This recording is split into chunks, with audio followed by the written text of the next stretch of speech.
আজকের ভিডিওতে তোমাদের সাথে শেয়ার করছি আমার ক্রাফট ক্লাসের কিছু। এখানে বাচ্চারা শুধু ক্রাফট শেখে না, শেখে ধৈর্য, মনোযোগ আর নিজের হাতে কিছু তৈরি করার। সব থেকে ভালো লাগে কখন জানো? যখন দেখি ওদের চোখে নতুন কিছু তৈরি করার উচ্ছ্বাস।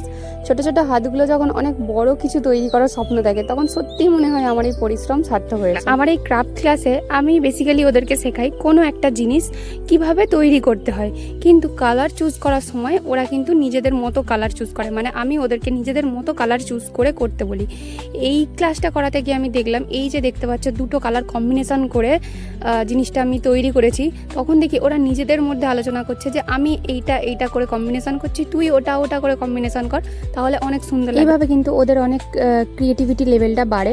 তো ওরা নিজেরাই কালার চুজ করে করার পরে আমি আবার বলি, দেখ এবার কার কালার কম্বিনেশনটা বেশি সুন্দর লাগছে। তারপর ওরা নিজেরাই নিজেদের কাজকে জাজ করে, হ্যাঁ ম্যাম ওরটা বেশি সুন্দর হয়েছে, আমারটা অতটাও ভালো হয়নি, বা সবারটাই সুন্দর হয়েছে, বা কারটা বেশি ভালো হয়েছে। এইভাবে ওদেরকে জাজ করা সুযোগ দিই। এদের আমি ড্রয়িংও শেখাই, আবার আলাদাভাবে এই ক্রাফট ক্লাসও করাই। তো চেষ্টা করব এদের আরও অনেক দূর পর্যন্ত এগিয়ে নিয়ে যেতে। তো দেখা হচ্ছে নেক্সট ভিডিওতে। চলো টাটা, বাই।